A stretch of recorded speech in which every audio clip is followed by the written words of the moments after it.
जी sorry student, ये 40 minute जो थे वो मुकम्मल हो गए थे इसलिए। तो देखिए आपके पास अब लेजर के बाद लॉन्ग क्वेश्चन यहाँ से आने हैं। किसी अम्बिगिटी किसी कॉम्प्लेक्स में मतलब ना शिकार होइएगा, यहाँ से लॉन्ग क्वेश्चन अब स्टार्ट होते हैं। तो गॉसेस लॉ क्या है?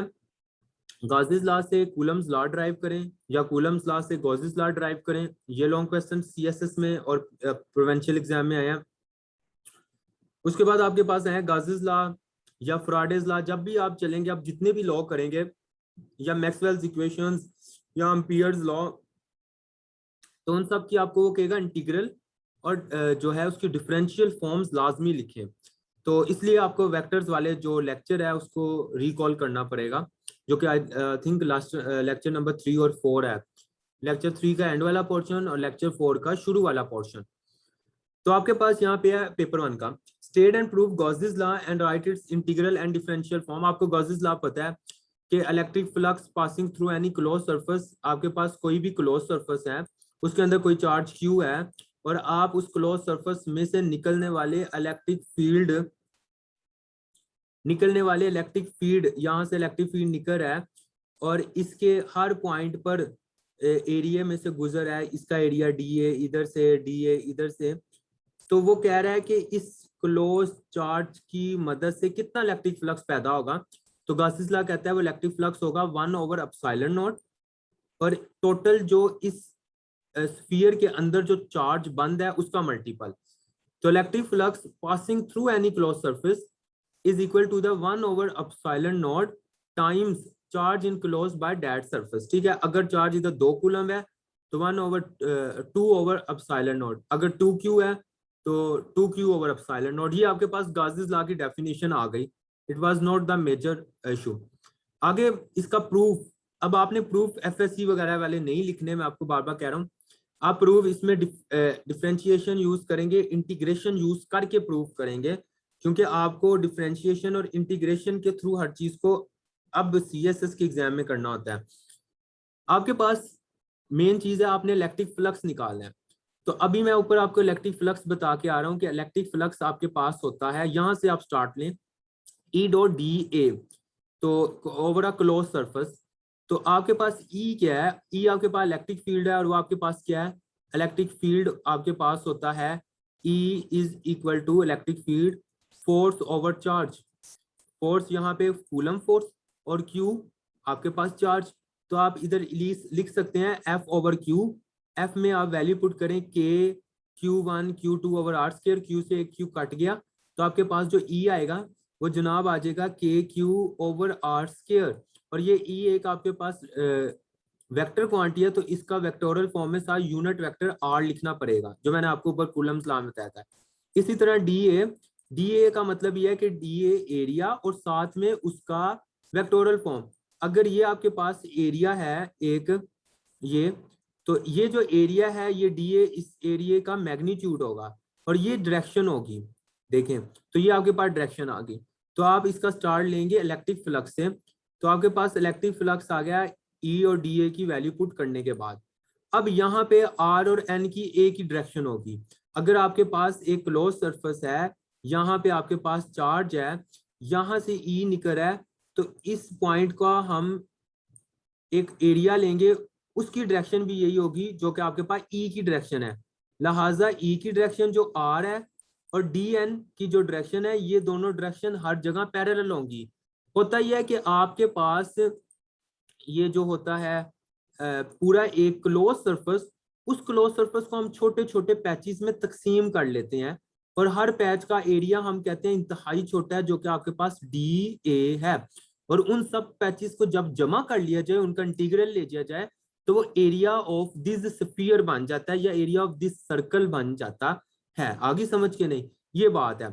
तो आपके पास यहाँ पे आर और एन जो है, इन दोनों की डायरेक्शन एक ही है, अभी मैंने आपको बताया। तो आर डॉट एन 1 हो जाएगा, इधर आर स्क्वायर जो है वो बाहर आ गया। अब आप एरिया का इंटीग्रल लें, इसका मतलब एरिया का आप लें इंटीग्रल, तो वो आपके पास आता है 4πr²। ठीक है, 4 पाई आर स्क्वायर, क्योंकि एरिया जो है इस स्फीयर का एरिया क्या होगा 4 पाई आर स्क्वायर और वॉल्यूम क्या होगा 4/3 पाई आर क्यूब। तो 4 पाई आर स्क्वायर को पुट करें, आर स्क्वायर से आर स्क्वायर कट गया, बाकी आपके पास 4 पाई रह गया। तो आपके पास क्यू 4 पाई से 4 पाई कट गया, क्यू ओवर एप्सिलॉन नॉट आ गया। तो ये आपके पास गाउसेस लॉ प्रूव हो गया।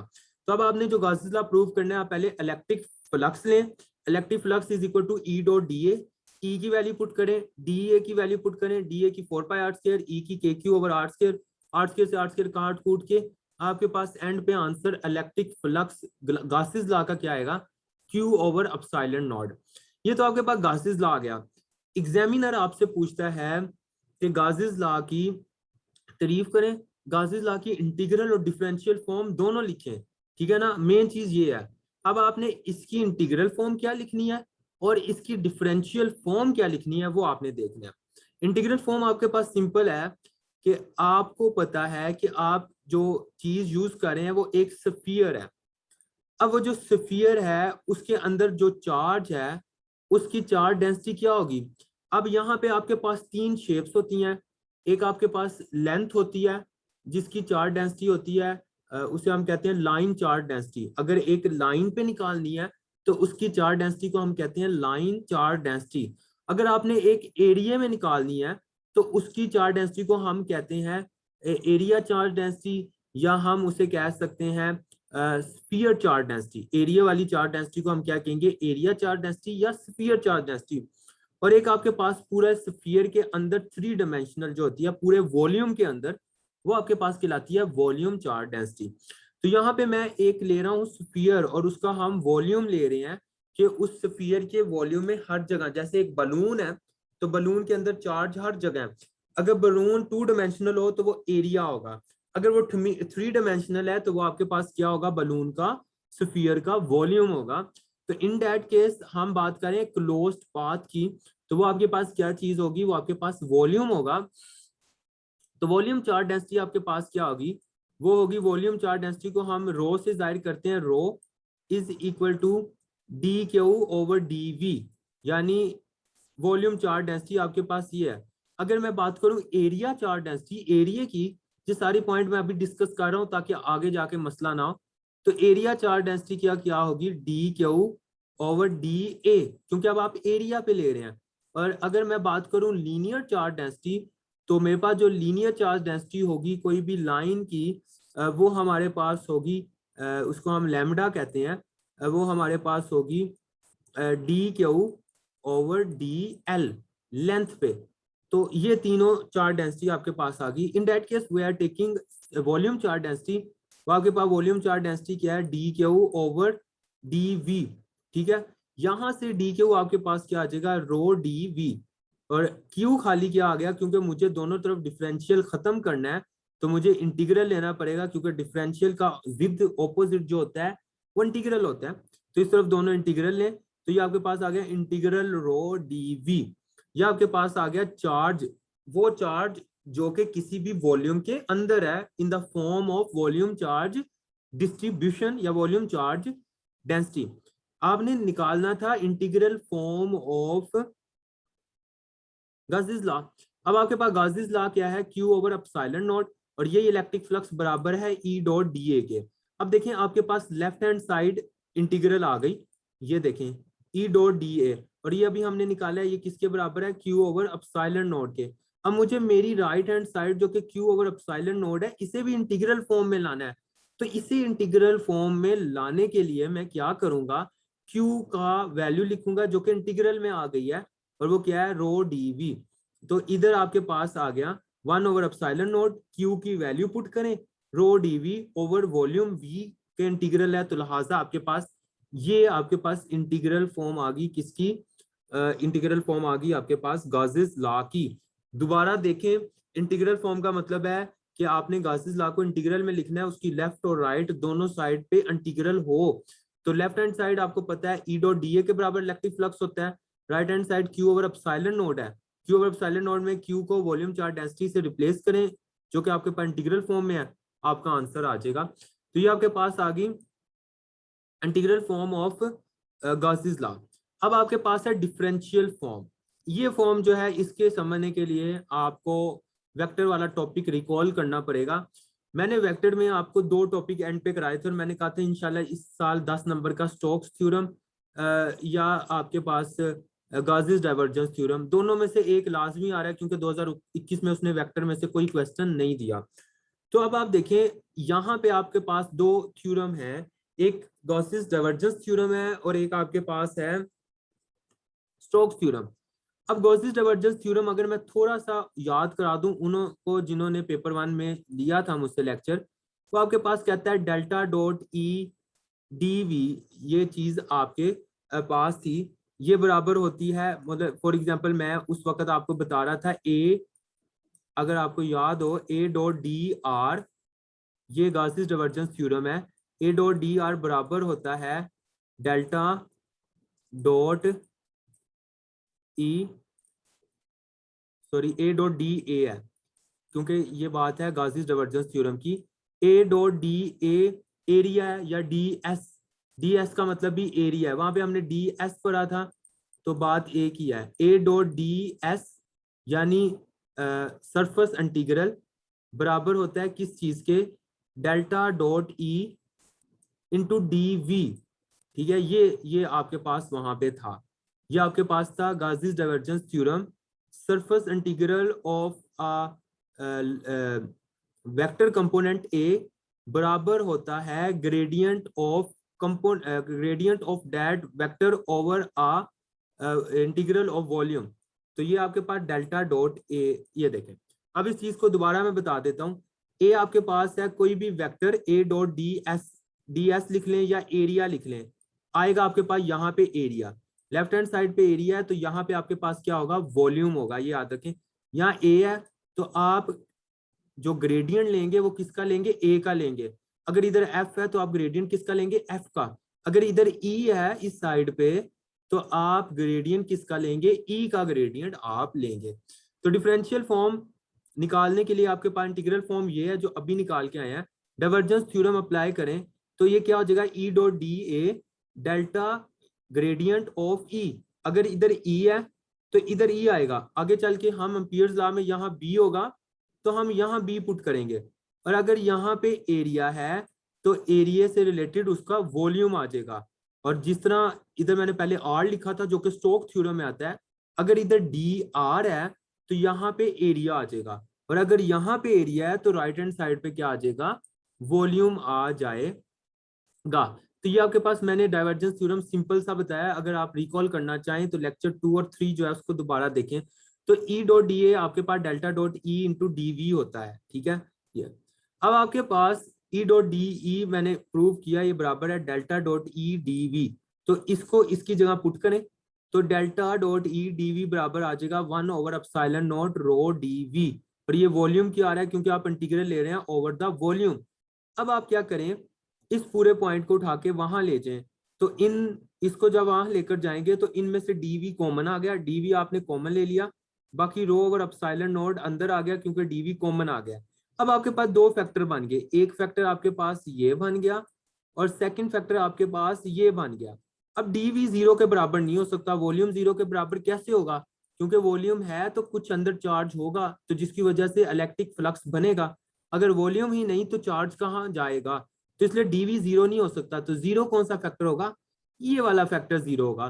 तो delta dot E minus rho over epsilon naught is equal to 0, delta dot E बराबर आ जाएगा रो ओवर एप्सिलॉन नॉट। तो this is the divergent differential form of Gauss's law. तो ये आपके पास इसकी डिफरेंशियल फॉर्म है। गॉसियस लॉ जब भी आएगा अब सीएसएस लेवल पे या पीएमएस लेवल पे, he will ask you Gauss's law and integral and differential form of Gauss's law. Integral form मैंने आपको बताई, डिफरेंशियल फॉर्म में आप गॉसियस डाइवर्जेंस थ्योरम यूज करेंगे, उसको अप्लाई करेंगे और उसकी जो आपने इंटीग्रल फॉर्म निकाली है उसके साथ इक्वेट करेंगे, और एंड पे आपके पास ये वैल्यू आ जाएगी। ये वैल्यू, ये पॉइंट इंटीग्रल और डिफरेंशियल, ये आपके पास अब आपकी जान नहीं छोड़ने वाले जब तक पेपर 2 खत्म नहीं हो जाता। तो आपको लेक्चर 2 और 3 रिकॉल करने पड़ेंगे, उनके नोट्स देखें, उनके लेक्चर को लाजमी सुने, वरना ये आपके ऊपर से गुजर जाएगा। तो इसमें से किसी का कोई क्वेश्चन है तो मुझसे पूछे, वरना मैं आगे चलूं।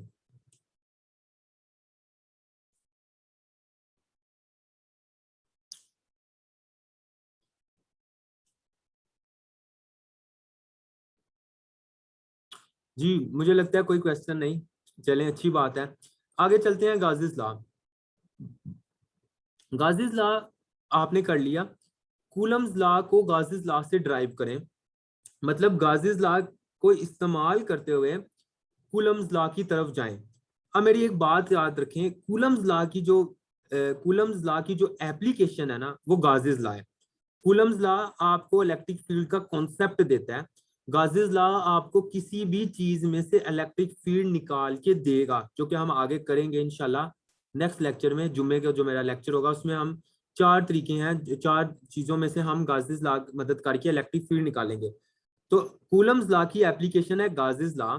जिस तरह आपके पास अम्पियर्स लॉ, ब्रूस्टर लॉ की एप्लीकेशन है, इसी तरह गाजिस कूलम्स लॉ की एप्लीकेशन गाजिस लॉ है। तो वो कह रहा है कि Gauss's law drive Coulomb's law, Coulomb law को ड्राइव करें गाजिस लॉ में से। ये आपके सीएसएस में 1-2 बार सवाल आया हुआ है, इसलिए मैं करा रहा हूँ। अब आपके पास गाजिस लॉ की डेफिनेशन पहले पूछ सकता है, वो डेफिनेशन लिखी। अब आपने कूलम्स लॉ को ड्राइव करना है गाजिस लॉ में से। इसका मतलब यह है कि आप कूलम लॉ इस्तेमाल करें, क्यू ओवर एप्सिलॉन नॉट, और क्यू ओवर एप्सिलॉन नॉट से निकालें Coulomb force F is equal to k q one q two over are square, ये आपने निकालना है। तो आपके पास आपको पता है कि गाजिस लॉ है क्यू ओवर एप्सिलॉन नॉट, और ये वाला जो इलेक्ट्रिक फ्लक्स है ये बराबर होता है ई डॉट डी ए के। और मैंने आपको बताया ई और डी ए के दरमियान एंगल हमेशा किसी भी स्फीयर की बात कर रहे हैं तो 0 डिग्री होगा। तो आपके पास आ गया electric flux E 4 pi are square. मैं इसे दोबारा रिपीट नहीं करूंगा, आप देखें डी ए का आपने इंटीग्रल लिया वो 4 पाई आर स्क्वायर है। तो आपके पास electric flux E 4 pi are square आ गया। और गाउस लॉ कहता है यही इलेक्ट्रिक फ्लक्स बराबर होता है क्यू ओवर एप्सिलॉन नॉट के, इन दोनों को इक्वल कर ले। तो ई 4 पाई आर स्क्वायर आपके पास आ गया क्यू ओवर एप्सिलॉन नॉट। यहाँ पे ई को लिखा रहने दें, ई की वैल्यू आपने पुट नहीं करनी क्योंकि आपको ई की वैल्यू नहीं पता, क्योंकि ई की वैल्यू आपको कूलम्स लॉ ने दी थी, और कूलम्स लॉ तो आपने ड्राइव करना है, लिहाजा आप कूलम लॉ को इस्तेमाल नहीं कर सकते यहाँ पे, क्योंकि आपने तो ड्राइव करना है कूलम्स लॉ को। तो ई आपके पास आ जाएगा Q over 4 pi epsilon naught R square, E की वैल्यू आ गई। तो आपको पता है 1/4 पाई एप्सिलॉन नॉट के बराबर होता है, तो ई बराबर आ गया के क्यू ओवर आर स्क्वायर।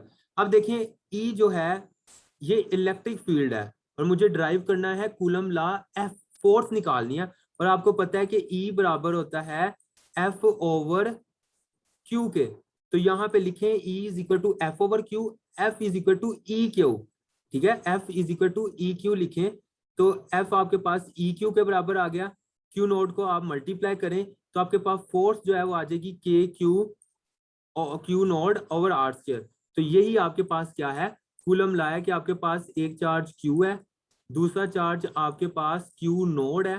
तो इन दोनों के दरमियान जो फोर्स लग रही है क्यू की वजह से क्यू नोड पे लग रही है या क्यू नोड की वजह से लग रही है, वो आपके पास एफ ई कूलम फोर्स है। E stand for electrostatic force, क्योंकि ये स्टैटिक चार्जेस की वजह से है। तो ये आपके पास आ गया, आपने ड्राइव किया कूलम लॉ को गासिस लॉ से। अगर वो आपको कहता है ड्राइव करें कूलम लॉ को गासिस लॉ से, तो आप पहले गासिस लॉ लिखेंगे, और गासिस लॉ लिखने के बाद आप इलेक्ट्रिक फ्लक्स लिखेंगे, इलेक्ट्रिक फ्लक्स की वैल्यू निकालेंगे। ई आप नहीं निकालेंगे, ई को आप आइसोलेट रखेंगे, साइड पर रखेंगे, एंड पे ई की वैल्यू निकल आएगी, उसमें आप वैल्यू पुट करें E is equal to F over Q, तो F is equal to E Q, तो आपके पास आंसर आ जाएगा, आपके पास इलेक्ट्रिक फील्ड आ जाएगा। तो ये आपके पास था कूलम्स लॉ की डेरिवेशन फ्रॉम गासिस लॉ। मैं आपको बार बार कहता हूँ और बार बार हर लेक्चर में कि ये टॉपिक्स बहुत अहम है, मेरा एक लेक्चर और एक टॉपिक भी मिस ना कीजिएगा। मैं ये गुरूर से नहीं कह रहा, मैं आपको इसलिए कह रहा हूँ क्योंकि यही सवाल आपके पेपर में आने हैं। अब पीएमएस 2-3 माह बाद केपीके का जब होगा तो मैं 100% श्योर हूँ 200 का पेपर आपका यहीं से ही आएगा। तो मेरा एक लेक्चर, एक स्लाइड, एक टॉपिक, इवन एक लाइन भी मिस ना कीजिएगा, वरना मैं आप खुद अपनी तैयारी के जिम्मेदार होंगे। मैं उस चीज़ का जिम्मेदार हूँ जो मैं तैयार करा रहा हूँ और जो मैं आपको नोट्स दे रहा हूँ और जो जो मैंने एक एक चीज़ आपको बता रहा हूँ। ठीक है, तो काइंडली आप एक एक चीज़ तैयार कीजिएगा। सिर्फ मेरा लेक्चर ले लेना या सुन लेना इट इज़ नॉट इनफ, आपको पूरा तैयार करना है, खुद से तैयारी करनी है जो मैं दे रहा हूँ। मेरा काम आपको एक डायरेक्शन बताना, आपके कॉन्सेप्ट क्लियर करना, आपको पेपर का बताना कैसे करना है, कैसे आएगा और क्या करना है क्या नहीं करना। तैयारी करना आपका काम है, तैयारी मैं आपको नहीं करवा सकूंगा। आपको याद मैं नहीं करवा सकूंगा, तो काइंडली अपने साथ सिंसियर रहिएगा ताकि मुझे भी खुशी हो जब आपका पेपर हो, ताकि नंबर आपके अच्छे आए। उसके बाद आपके पास गॉसेस लॉ हो गया खत्म।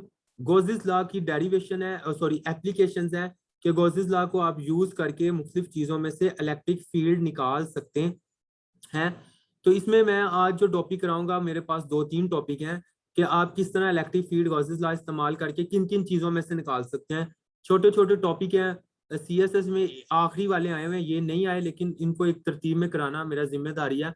ये आएगी समझ तो आगे वाले आएंगे। तो मैं अब थोड़ा तेज आपको कराऊंगा। Electric field due to infinite line of charge, आपके पास अगर एक इनफिनिट लाइन ऑफ चार्ज है, इस इनफिनिट लाइन ऑफ चार्ज की वजह से इलेक्ट्रिक फील्ड क्या है वो आपने निकालना है। आप जब भी इस तरह कोई सवाल करेंगे तो आप एक सरफेस अज्यूम करेंगे, उस सरफेस को हम कहते हैं गाशियन सरफेस। आपके पास ये इलेक्ट्रिक फील्ड लाइन चार्ज है, ये जिसपे मेरा पॉइंटर है, और ये आपने उसके गिर्द गाशियन सरफेस ले ली। ये आपके पास क्लोज गाशियन सरफेस है, एक सिलेंड्रिकल गाशियन सरफेस आपके पास बन गई है। अब देखें इस चार्ज की वजह से, इसके इस चार्ज की वजह से दो तरफ इलेक्ट्रिक फील्ड लग रहे हैं। इस तरफ मतलब ये अपने, ये जो लाइन है ये हर तरफ से चार्ज की निकाल रही है फील्ड, बस ऊपर से इस तरह नहीं निकलेगा और नीचे से इस तरह नहीं निकलेगा। बाकी आपके पास जो चार्ज है उसके इलेक्ट्रिक फील्ड हर तरफ निकलेंगे, जो कि एक सिलेंड्रिकल कॉइल की हर जानिब होंगे, ठीक है ना। तो आपके पास यहाँ पे लाइन चार्ज है, तो अब आपके पास जो लीनियर चार्ज डेंसिटी होगी, कौन सी डेंसिटी होगी, लीनियर चार्ज डेंसिटी, और मैंने आपको बताया था वो होगी lambda is equal to D Q over D l. क्योंकि आपके पास चार्ज किसके अंदर कैद है, चार्ज आपके पास एक लाइन के अंदर कैद है, इसलिए। तो यहाँ पे linear charge density D Q over D L आ गई, या डी जेड ले लो या एच ले लो, कुछ भी ले लो। तो डी क्यू आपके पास आ गई लैम्डा इंटू डी जेड, और आप इसकी अगर इंटीग्रेशन करें तो क्यू लैम्डा डी जेड का मतलब है पूरी लेंथ में कितने चार्जेस हैं, तो वो हाइट उसकी आ जाएगी एच। तो आपके पास चार्ज लीनियर चार्ज डेंसिटी आ जाएगी q into is equal to lambda h. अब आपने जब भी किसी चीज में से इलेक्ट्रिक फील्ड निकालना है with the help of Gauss's law, तो आप सबसे पहले उसकी चार्ज डेंसिटी निकालेंगे उसकी शक्ल के हिसाब से। यहाँ पे वो लीनियर है तो उसकी लीनियर चार्ज डेंसिटी आएगी, ठीक है। तो आप यहाँ पे लीनियर चार्ज डेंसिटी निकालेंगे। उसके बाद आप क्या करेंगे, आप गॉसेस लॉ अप्लाई करेंगे, क्योंकि हमने गॉसेस लॉ की मदद से निकालना है। वो होता है क्यू ओवर एप्सिलॉन नोड, और यहाँ पे इलेक्ट्रिक फ्लक्स आपको पता है बराबर होता है ई डॉट डी ए के। ये दो चीजें आप यूज करेंगे, और एक चीज ये तीन चीजों का आप इस्तेमाल करके कोई भी चीज निकाल सकते हैं इलेक्ट्रिक फील्ड। अब देखें यहाँ पे इसकी शेप को देखा जाए तो एक तो इसके साइडों में से इलेक्ट्रिक फील्ड गुजर है, एक इसके ऊपर से गुजर सकता है, और एक इसके बॉटम में से गुजर सकता है। तो ऊपर और नीचे मैंने आपको बताया इलेक्ट्रिक फील्ड लगेगा ही नहीं, क्योंकि इस तरह लाइन है तो इस तरह साइडों पे ही होंगे। तो इसका मतलब इसकी जो साइड्स है ना वहां पे इलेक्ट्रिक फील्ड है। तो इसका जो इलेक्ट्रिक फ्लक्स जो आप निकालेंगे टॉप सर्कल वो भी जीरो होगा, क्योंकि आपके पास ई जो है जीरो है। इसी तरह बॉटम सर्कुलर सरफेस, नीचे वाली सरफेस में ई जीरो होगा। मेन चीज कहाँ पे आपके पास आएगी, इलेक्ट्रिक फ्लक्स कर्व सरफेस। ये कर्व सरफेस है, कर्व सरफेस में आपके पास जो है एंगल 0 डिग्री होगा, और ई और डी के दरमियान एंगल, लिहाजा आपके पास जो है ई डी ए को 0,1 हो गया, ई डी ए आ जाएगा। डी ए एरिया है, किस चीज का एरिया, क्योंकि अब हम बात कर रहे हैं कि ये जो इलेक्ट्रिक फील्ड है ये इस गाशियन सरफेस में से निकल रहा है, लिहाजा इस गाशियन सरफेस का एरिया क्या आ जाएगा, वो आपके पास आ जाएगा 2 पाई आर एच, ठीक है ना। 2 पाई आर एच, यहाँ पे आर इसका रेडियस है यहाँ से यहाँ तक, एच इसकी हाइट है, और 2 पाई क्यों लिया है, क्योंकि ये एक सर्कुलर सिलेंडर है, तो वो 2 पाई 360 डिग्री एंगल लेगा। तो आपके पास एरिया आ गया 2 पाई आर एच। तो total flux top surface, bottom surface और साइड्स में से जो होगा, तो वो टोटल आपके पास बनेगा ई 2 पाई आर एच। ओके, ये चीज आपके पास बराबर है क्यू ओवर एप्सिलॉन नॉट, और क्यू आपके पास मैंने ऊपर बताया कि वो बराबर है लैम्डा एच के। तो उसकी वैल्यू पुट करें, लैम्डा एच इलेक्ट्रिक फ्लक्स की 2 पाई आर एच ई, इधर से ई आप निकाल सकते हैं। तो ई की वैल्यू आपके पास आ जाएगी lambda over 2 pi epsilon naught r. अगर इसकी इलेक्ट्रोडल फॉर्म लिखें तो साथ में आर आ जाएगा। देखें क्वेश्चन अगर आपको आए लीनियर, किसी भी लीनियर लाइन में से लाइन चार्ज है उसका इलेक्ट्रिक फील्ड निकालें, तो आप इस मदद से निकालेंगे। चीजें मैं बता देता हूँ, 3 पॉइंट आपने याद रखने हैं। सबसे पहले आपने चार्ज डेंसिटी निकालनी है, उसकी शेप देखकर कि वो लीनियर होगी, वो स्फीयर होगी या वॉल्यूम होगी। दूसरी आपने चीज निकालनी है, उसका इलेक्ट्रिक फील्ड फ्लक्स ई डॉट डी ए निकालना है, और उसमें ई को आपने नहीं निकालना क्योंकि ई की वैल्यू तो आपने फाइंड आउट करनी है। और तीसरी आप चीज निकालेंगे, उसमें Q over epsilon naught, Q over epsilon not में जो आपने क्यू की वैल्यू निकाली है वो पुट कर देंगे। आने वाले तमाम क्वेश्चन जिनमें मुख्तलिफ फिगर्स में से आपने इलेक्ट्रिक फील्ड निकालना होगा, आप इसी तरीके से उसको इस्तेमाल करेंगे। नेक्स्ट आपके पास है जनाब, आपने निकालनी है electric field infinite charge sheet. आपके पास एक शीट है, शीट के नाम से पता लग गया, एक एरिया है, उसमें चार्ज ही चार्ज है। आपने उस चार्ज की मदद से इलेक्ट्रिक फील्ड कितना लग रहा है वो निकालना है। तो फिर दोबारा आप एक चार्ज शीट लें, ये आपके पास एक चार्ज शीट है, ये इस तरह। इस चार्ज शीट का आपने एक गाशियन सरफेस ली कि उस गाशियन सरफेस में से इलेक्ट्रिक फ्लक्स क्या लगता होगा उस गाशियन सरफेस में। आपने यहाँ पे गाशियन सरफेस ले ली। अब आपने क्या किया, इस चार्ज में इस तरह आपके पास शीट है, या तो चार्ज इलेक्ट्रिक फील्ड ऊपर को लगाएंगे या चार्ज इलेक्ट्रिक फील्ड नीचे को लगाएंगे। इलेक्ट्रिक फील्ड एक नीचे होगा, एक ऊपर होगा। तो यहाँ पे दरमियान में आपने क्या ले ली, एक गाशियन सरफेस ले ली जो कि सिलेंड्रिकल शेप में है। अब यहाँ पे देखा जाए तो आपके पास जो सबसे पहले आप चीज निकालेंगे, पॉइंट ज़हन में रखिएगा, वो आप निकालेंगे इसका चार्ज डेंसिटी। अब ये एक एरिया है तो इसकी चार्ज डेंसिटी क्या होगी, sphere charge density, area charge density होगी। और वो आपके पास क्या आ जाएगी, surface charge density. Surface charge density आ जाएगी D Q over D A, area of charge plate. तो ये डी क्यू आपके पास ये आ गया, इसका इंटीग्रल लें तो क्यू आपके पास ये आ गया, और इधर से आपने इंटीग्रल लिया डी ए का, वो ए आ जाएगा क्योंकि सिंपल एरिया है, उसकी एक आम रेक्टेंगुलर शेप है, तो एरिया ए आ गया। अब इसमें 3 तरह से चार्ज आपके पास इस गाशियन सरफेस में होंगे, 3 तरफ से आपके पास इलेक्ट्रिक फील्ड हो सकता है। टॉप कैप सरफेस यहाँ पे हो सकता है, बॉटम नीचे होगा, और कर्व सरफेस साइड पे होगा। अब आपको साफ साफ नजर आ रहा है, चार्ज या तो इलेक्ट्रिक फील्ड ऊपर को लग रहा है या नीचे को लग रहा है, साइडों पे नहीं लग रहा। ऊपर वाले केस में साइडों पे लग रहा था, ऊपर और नीचे नहीं लग रहा था। इसका मतलब आपके पास जो इलेक्ट्रिक फील्ड होगा वो तो या तो टॉप कैप सरफेस में होगा या बॉटम कैप सरफेस में होगा। कर्व सरफेस में आपके पास इलेक्ट्रिक फील्ड नहीं होगा। तो टॉप कैप सरफेस में निकालें, वो आ जाएगा ई डॉट डी ए, ऊपर एंगल 0 होगा क्योंकि ऊपर टॉप कैप सरफेस का जो डायरेक्शन है एरिया की वो ऊपर की जानिब है। तो ई डॉट डी ए कोस 0 डिग्री हो जाएगा, कोस 0 डिग्री 1 ई ए आ जाएगा। इसी तरह नीचे को निकालें तो वो भी आपके पास 0 होगा और ई ए आ गया। साइड्स में आपके पास एंगल 90 डिग्री होगा क्योंकि साइड का एरिया इधर को है, इसकी एरिया की डायरेक्शन इस जानिब को है। इलेक्ट्रिक फील्ड आपके पास ऊपर की जानिब को लग रहा है, लिहाजा आपके पास जो इलेक्ट्रिक फील्ड होगा वो 0 होगा, तो इस साइड को, कव वाली साइड को। तो टोटल आपके पास जो इलेक्ट्रिक फ्लक्स आएगा वो आ जाएगा 2EA। 2 क्यों आया, एक टॉप सरफेस का और एक बॉटम कर्व सरफेस का।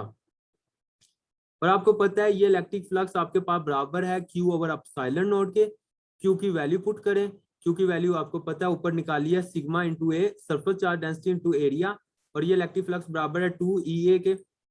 2A बराबर आ गया sigma A over epsilon naught. E की वैल्यू यहाँ से निकाली तो ये आ गई सिग्मा ओवर 2 एप्सिलॉन नॉट। और अगर आप इसको वेक्टोरियल फॉर्म में निकालें तो आपके पास ये आ गया। तो ये आपके पास आ गया इलेक्ट्रिक फील्ड किसी भी इनफिनाइट चार्ज शीट में से। तो ये आपके पास लाइन चार्ज में से था, और एक चार्ज शीट में से था एरिया की। तो आगे बाकी 2 आपके पास हैं, एक आपके पास स्फेरिकल चार्ज डिस्ट्रीब्यूशन होगी और एक आपके पास होलो सरफेस में से होगा। वो इंशाल्लाह जुम्मे को करेंगे। वो ही 2 पेपर में आने वाले बहुत ज्यादा अहम है, ये सिर्फ आपकी बेस कॉन्सेप्चुअल के लिए था। इसमें मैंने आपको ट्रिक बता दिया है कि आप कैसे इस क्वेश्चन को सॉल्व करेंगे। जिन जिन चीजों को आपने याद रखना है, चार्ज डिस्ट्रीब्यूशन, इलेक्ट्रिक फ्लक्स और गॉसेस लॉ, इन तीनों को इस्तेमाल करके आप किसी भी चीज में से इलेक्ट्रिक फील्ड निकाल सकते हैं। अभी तक मैंने जो कराया है, आपको कोई क्वेश्चन है तो पूछें। बेशक ये टॉपिक बहुत बोरिंग है, मैं जानता हूँ, और वर्चुअल क्लास इन्हें मजीद बोरिंग बना देती है, लेकिन क्या करें, इसके अलावा हमारे पास कोई चारा नहीं है। क्या आपके पास फेस टू फेस इंटरेक्शन हो और हम वैसे बात कर सकें, क्वेश्चनिंग हो सके, तो यही आपको इस पे गुजारा करना पड़ेगा। तो किसी का कोई क्वेश्चन है इससे रिलेटेड तो काइंडली आप मुझसे पूछ लें, वरना मुझे आप इजाज़त दें। Thank you.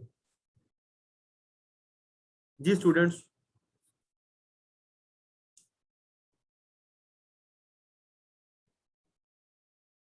जी स्टूडेंट्स, कोई क्वेश्चन?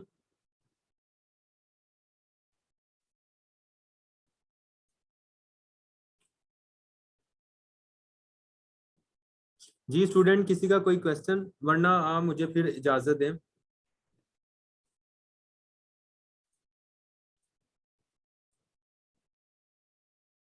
चले ठीक है जी student, thank you so much for giving your precious time.